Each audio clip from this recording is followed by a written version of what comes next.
Bugun Buxoro shahridagi 12-umumiy o'rta ta'lim maktabida voleybol sport turi bo'yicha maktabgacha va maktab ta'lim vaziri kubogi musobaqalari o'tkazilmoqda.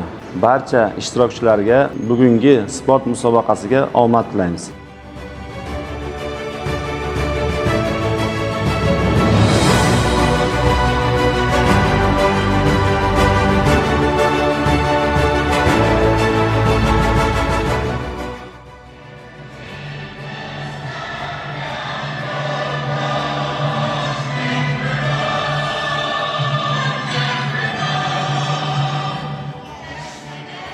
Ustozlar aqlda ham, sportda ham ustoz. Buxoro shahrida ayol ustozlar o'rtasida sportning voleybol turi bo'yicha maktabgacha va maktab ta'limi vaziri kubogi musobaqasining shahar bosqichi yuqori saviyada tashkil etildi. Tadbirning ochilish marosimida shahar maktabgacha va maktab ta'limi bo'limi boshlig'i Asror Ahmedovich so'zga chiqib, barcha ishtirokchilarga omad tiladi. Shuningdek, u sport orqali sog'lom turmush tarzini keng targ'ib etish bugungi kunda muhim ahamiyat kasb etayotganini ta'kidlab o'tdi.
Musobaqada shahardagi barcha umumta'lim maktablari hamda davlat maktabgacha ta'lim tashkilotlari jamoalari faol ishtirok etib, o'zaro qizg'in va murosasiz bahslarga bellashdilar.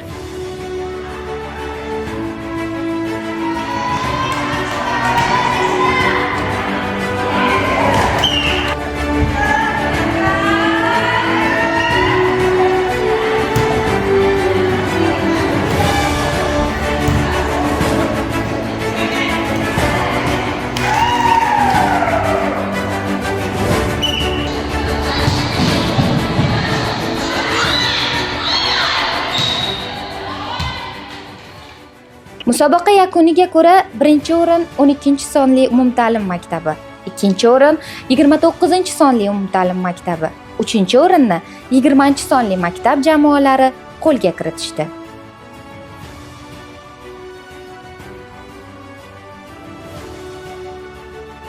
Mazkur musobaqa ustozlar o'rtasida jismoniy faollikni oshirish, jamoaviylik ruhini mustahkamlash hamda sog'lom raqobat muhitini shakllantirishga xizmat qilmoqda.